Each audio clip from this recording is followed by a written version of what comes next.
Directed and co-written by Michael Pizzamenti, we are talking The Wraith. No, not the Charlie Sheen one. This is a modern movie about a haunted house. Now, the movie takes place in 1985 and follows four ghost hunters that they go to investigate a reported strange goings on. I believe it's out in kind of rural New Mexico somewhere. And this house has had a series of unfortunate events dating back to the 1940s that we see in a kind of prologue where even there is people accused of witchcraft and things.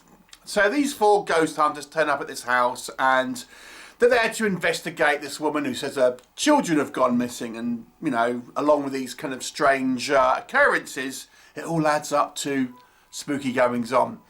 They of course bite off more than they can chew, and what will happen? You'll have to watch the movie and find out. So let's talk about it. What works in this movie's favour? This is a somewhat kind of straightforward, low budget haunted house movie. It's pretty much exactly like you think it is kind of what I would say going into this movie. It has some solid stuff in it. I think the performances are actually all pretty reasonable, if I'm honest with you. I was kind of not taken out of the movie by any sort of poor performances. Everyone here did a good enough job with, you know, the characters that they've got. There's personal drama, as there kind of normally is in these sort of things, with these kind of four characters having various personal sort of interactions and things. There's lots of kind of jump scares, some of which I think are kind of quite well done. Makeup effects for the kind of the ghosts and things, pretty good. You know, there's some sort of spooky imagery here. It's a tad overlit at times, I would say, but for the most part, I think, you know, these kind of ghostly pop-ups and things like that, they're relatively kind of well handled, if not a little bit kind of cliche, but they're kind of, you know, they're okay, especially when you've got to consider this as a low budget movie. There is one unexpectedly gory scene that happens towards the end of the movie that I have to say I wasn't really expecting, because up until that point it really wasn't a particularly kind of gory movie. So when this one scene happened, I was like, oof, that was kind of, that was pretty out there. And then there's nothing that gory again in the movie. So that one scene is quite shocking, I have to say. How it shakes out with our protagonists, I feel, is somewhat of a breath of fresh air to a degree. That's all I'll kind of say. And, you know, I think the movie is relatively sort of self-contained. It doesn't really leave much on the table. There is some kind of interesting kind of ideas.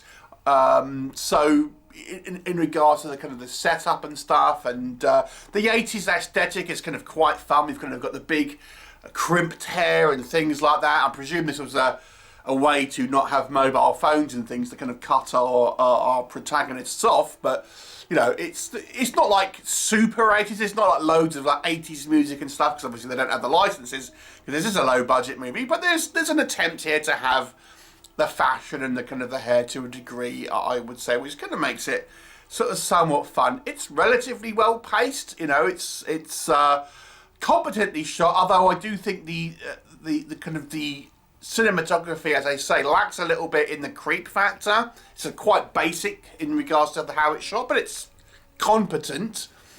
And that's such. It's a somewhat kind of satisfying movie if you don't mind a low budget haunting movie.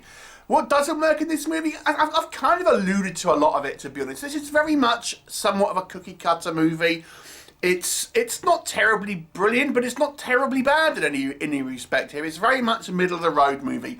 There are a few things that I would point out. The story and the backstory ends up being, I have to say, somewhat sort of convoluted. There's various missing children, people who may or may not be involved, things like this. There's a few kind of things here that, again, are done for movie logic, but not you wouldn't class it as being realistic. For example, someone gets shot through the neck with an arrow, instantly dies.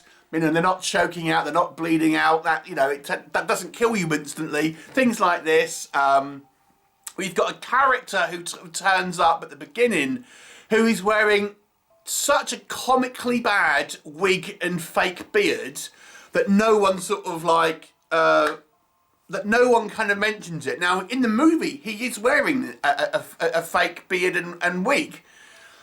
But I don't know why, because these characters have never met him before. Why is he wearing it? It doesn't really make sense.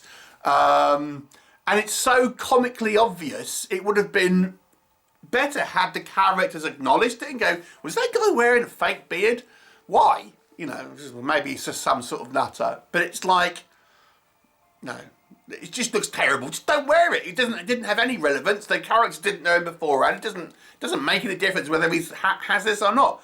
Don't understand some of these aesthetic choices, I have to say. It's a small thing, but it was weird. All the kind of the ghost scenes, as I said, they're relatively kind of well shot, and the VFX are pretty good.